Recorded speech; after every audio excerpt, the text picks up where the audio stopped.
She turned up broke in New York City. She really used her wiles and her flirtatious ways at the very beginning. And then she turned into a multi-millionaire. Madonna was smart enough as a businesswoman to expand and diversify. So how does she spend all that hard-earned cash? She has about $40 million in real estate holdings at this present time. From her multiple mansions to her fabulous fine art. To her $250,000 wardrobe. She loves expense. She's the material girl. You're about to find out exactly why it's good to be Madonna.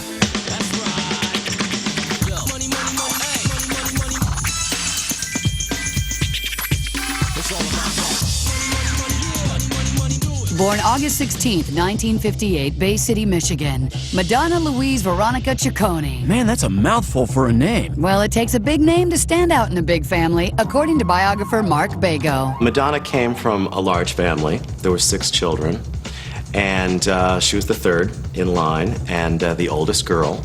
Oh, I get it. It's the I have too many siblings, must do everything I can to get noticed syndrome. So textbook. While in high school, Madonna was a varsity cheerleader because she wanted to be in the spotlight. She wanted to be the one that everyone looked at. But there's only so many people in Michigan. So she took off for the Big Apple. She left Ann Arbor. She went directly to New York City, got in a cab and said, "Take me to the center of everything."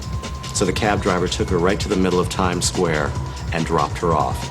She had $35 in her pocket. And look where she's at now. So where is she now? Earning $43 million a year with a net worth of about $315 million. Oh, that means that since 1979, Madonna's net worth has increased, 9 million%. But we'll get back to that in a minute. When Madonna first came to New York City, she felt like an orphan in a storm and really did everything she could to survive there. She sold donuts. She checked hats at the Russian tea room. How much money can you make checking hats? Try $2.90 an hour. Madonna and minimum wage. That is just wrong. When Madonna was trying to make ends meet in New York, she would do anything for money. I mean, as far as anything artistic, and posing nude for the Art Students League down in Greenwich Village was not out of the question. Now that sounds more like the Madonna I know. And love. Yeah, down boy, pace yourself. We have a long way to go. While she was pursuing the music, Madonna also had her sights on becoming an actress, and in fact was cast in a New York University students' film called A Certain Sacrifice. Couldn't believe it. I mean, they've made themselves slaves to me. They idolize me. They adore me and they depend on me. So how much for that title role? A whopping $100. Whoa, triple digits. But how did she go from $100 to 43 mil?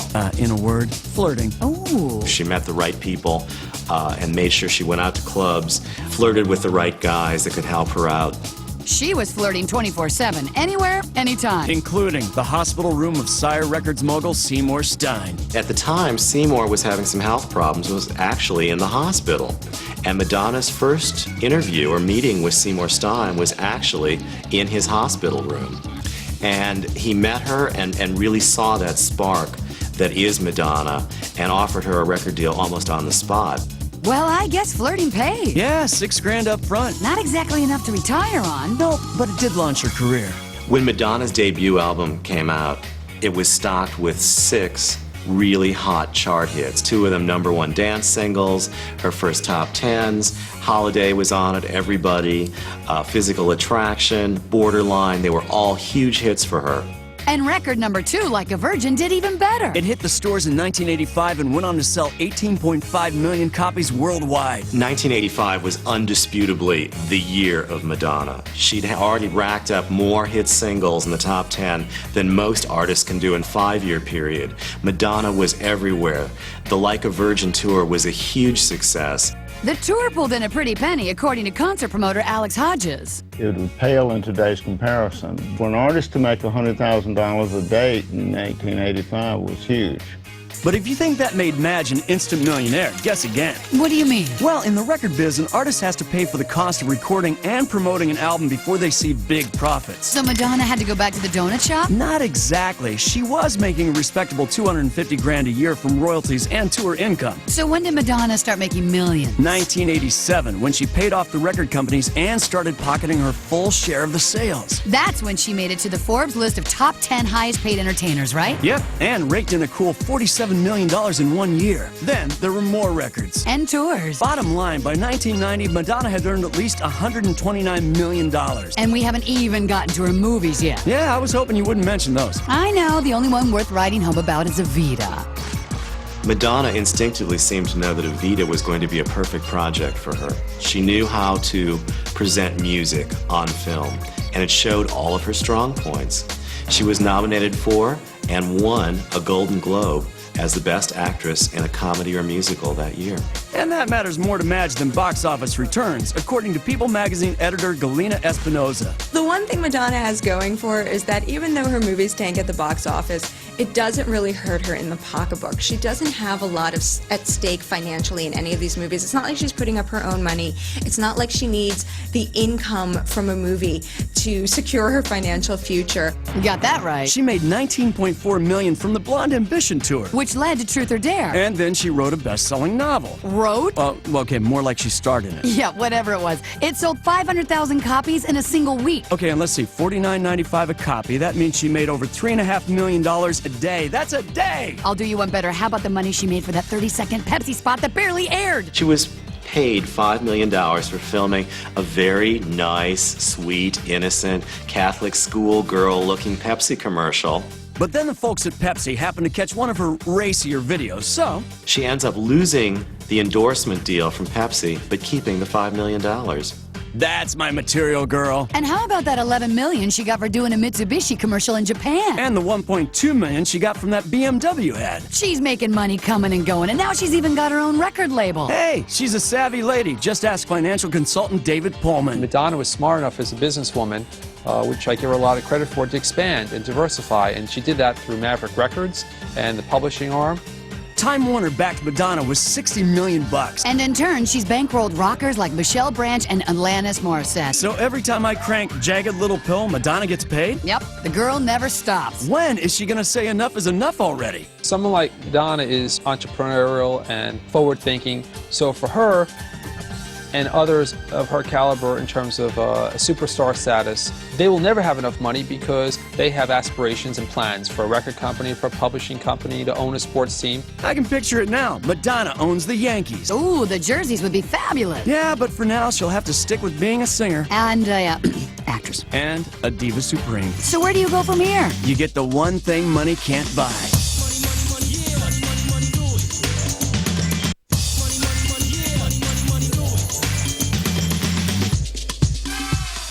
So we know Madonna's at the top of her game. She's a mega diva. A music mogul. And a multimillionaire. We're talking $315 million here. But like they say, it's lonely at the top. Madonna has been very methodical about aligning herself with people who could assist her in her career, and when she was finished with them, she moved on immediately. She always had her sights set on what was next, and she was exactly that way with boyfriends as well.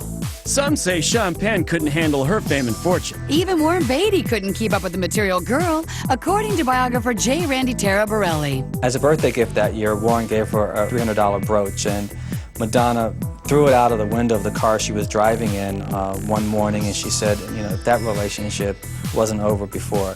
It's definitely over now. Then there was, what's his name? What was his name? No, Carlos Leon. Right. He was the personal trainer who fathered Madonna's first child, Lourdes, but then they went their separate ways. Anyway, she finally found this guy. Imported, I understand. Very British, you know. They had a beautiful courtship. Which led to the birth of their son. And then they tied the knot. In a real, honest-to-goodness castle in Scotland. Skibo Castle, where rooms start at $1,000 a night. Given the location of the event, you figure it's got to cost, we're approaching the $1 million mark. We'd love to show you what the wedding looked like. But Madonna didn't want just anybody watching. She really wanted a very homey family feel, but in order to ensure that, she not only had to hire a security staff of about 70 people, but she also booked every single room in Skibo Castle. She treated her guests to almost this week-long extravaganza that included every night some sumptuous dinner with expensive wine and local dishes like haggis and roast lamb. What's haggis? Well, tastes like chicken. Oh, okay then. Well, enough about the menu. What was Madonna wearing? I was waiting for you to ask. Her gown was a Stella McCartney original. Stella offered not only to stand up for Madonna at her wedding, but to create the gown. And the dress that Stella produced was something that was very Madonna-like. And her jewelry? Borrowed. You're kidding. Madonna wore millions of dollars of baubles, but most of them were borrowed. For example, she had a tiara that she wore when she walked down the aisle that was studded with about 80 carats worth of diamonds.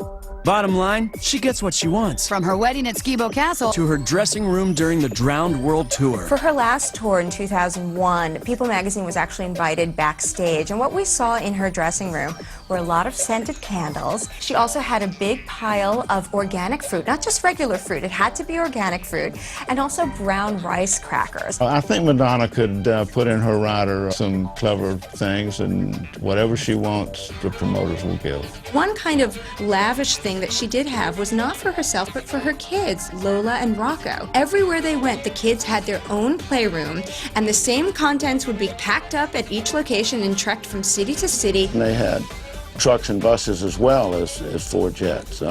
Tour of her level and dimension might have, you know, anywhere from 2 to 5 airplanes for personnel, and still equipment may be traveling in 12, 13, 14, 15, 16 tractor trailers. Big tour, big money. Madge did 48 shows all over the globe. And for the grand finale! 4 sold-out nights at the Staples Center in L.A. Average ticket price, almost $125. So that means she made... $74 million. Yeah. And if she tours for the new album... Oh, baby, back up the Brinks truck. With today's ticket prices and it being a few years later, a new album, I believe that each show would bring in over $2 million, and the takeout for the artist share would be, you know, as much as $1.8 million a show, possibly more. But don't think Madonna's greedy. Oh no, she gives her time and money to AmFAR and the Make-A-Wish Foundation. Not only that, in 2001, she donated $2 million from her Drowned World Tour to the September 11th Fund. So we know Madonna makes a mint. Ballpark estimate, $43 million a year. Yeah, she's one of the richest women in the U.S. And she's the second highest paid woman in England. Damn that J.K. Rowling and her Harry Potter money. Yes, but Madonna is her own brand. She's an icon. Oh yes, that's right, and that means she'll always be able to pull down the big bucks. So where does all that money go? 5% to the business manager, 5% to a transaction entertainment attorney. You have a manager that's different than a business manager. The personal manager is guiding the career of the artist, and they typically are getting 10 to 20%, with 15% probably being the average. Some quick math tells us about 25% of every dollar Madonna earns is going to some kind of manager or attorney. And that's not all. There's the publicist. And the tour book. And the dancers. And yada, yada, yada. And after all that, you have your main partner, which is your 50% partner, which is the U.S. government. So you divide any of that after what's left over by half. And since Madonna lives in the U.S. and over in England, that means she gets taxed twice. Ouch. Then there's the cost of just being Madonna. Security expert Dr. Dana Bacour says that keeping her safe and sound includes one round-the-clock big-ticket item. Madonna probably has one full-time, 24/7 security protection agent. But when you're on tour, you know, you could have 5 to 10 to 15 bodyguards with you at a time. Of course, high-tech technological equipment as well, which is a whole nother fee. But at her home, here's the other part that we have to really think about. You're looking anywhere between $25,000, $40,000 to go full scale with security for someone's home like Madonna, using closed-circuit TV cameras along with everything else that she could use to secure her home. Multiply that by 4 homes, and now you're looking at $160,000 a year. Tack on the bodyguard, and now you're up to $280,000. It might be worth it if she used it. She's going to ride her bike to Pilates. She wants to work out, and sometimes she'll just do that with her personal assistant. And when she's in Los Angeles, she does it here. At Roxbury Pilates in Beverly Hills. General Manager Simone Schmidt gave us the inside scoop. We charge $65 for a one-on-one Pilates session, which normally is 60 minutes long. Usually people come 3 to 4 times a week, and we do not offer celebrity discounts. Everybody pays the same. That means she spends more on Pilates than a minimum wage worker makes in a year slaving over a hot fryolator. Not that Madge would be caught dead eating anything fried. Oh no, she'd rather get her grub on here at Da Silvano in New York City, where manager Alessandro Bandini keeps a table ready for his favorite customer. She's either with her husband or with music people, sometimes with Tommy Mottola, sometimes with friends. So salad is usually $12.50, ravioli $16.50, and the wines, they're usually expensive wines, $250. She's definitely a very good tipper. I mean, she doesn't stiff us. It's 25% is the rule, I think. Meanwhile, out in Los Angeles, she's also been seen eating here, here, and even here at Cantor's Deli. I hear she said the knishes are to die for.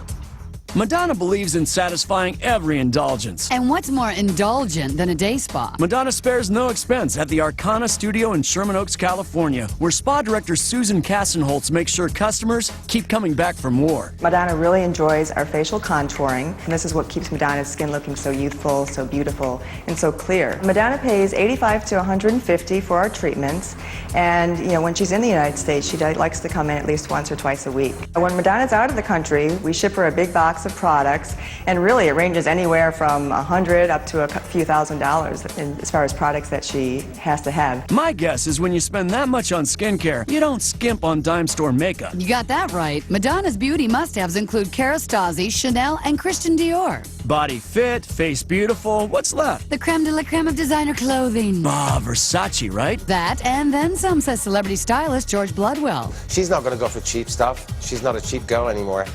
She loves expense designers. She's the material girl. She loves Jean Paul Gaultier. She loves Stella McCartney. She loves Celine by Michael Kors.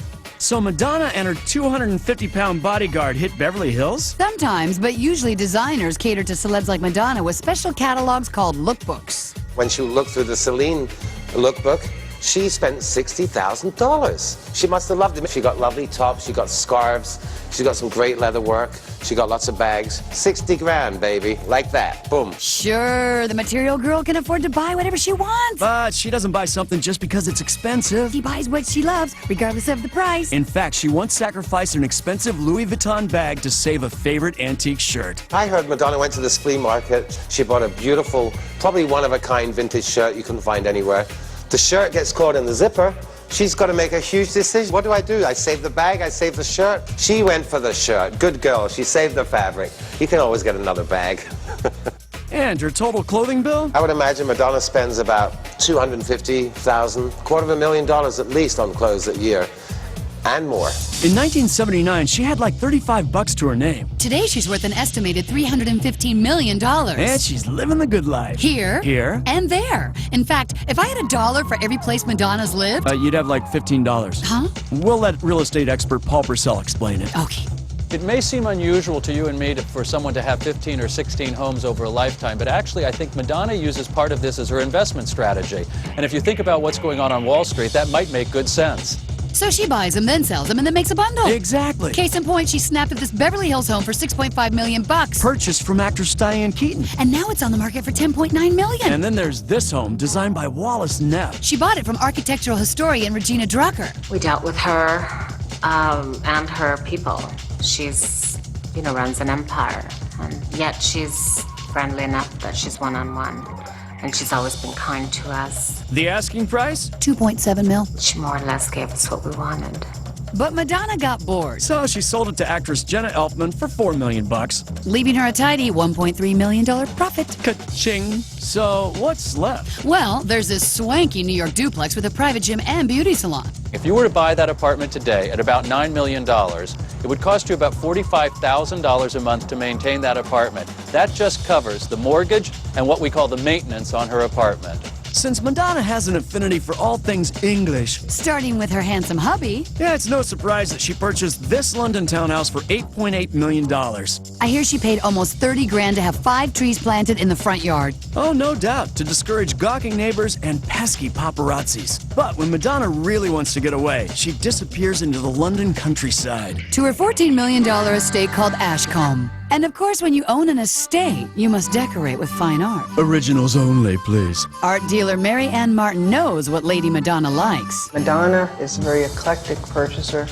She has worked medieval works. She has works by Frida Kahlo. One of them is a very famous painting. It's a self-portrait of Frida with a monkey. And I would say that that painting would make about $6 to $8 million at auction. But it might make a little more because it belongs to Madonna.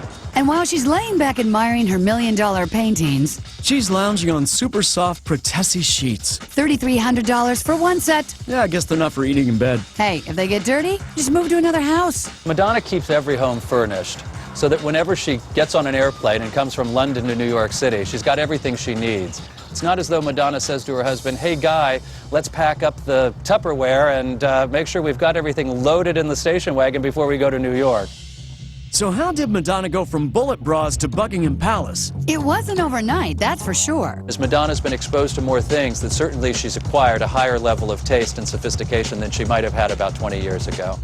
So there you have it. She's Lady of the Manor. A Hollywood celebrity. An icon, diva, and artist living the life of a rock star. Would you expect anything less? That's why it's good. It's really good to be Madonna. It's been a good life. Hi. So nice to meet you. Congratulations. Thank you. Congratulations yourself. Thank you. Madonna? What are you shaking for? It's a great movie. It's a great movie. It's a great movie. Yeah, it's a great movie. Have you seen it? This will be my third time. No, see for yourself. Thank you, John. Bye. No.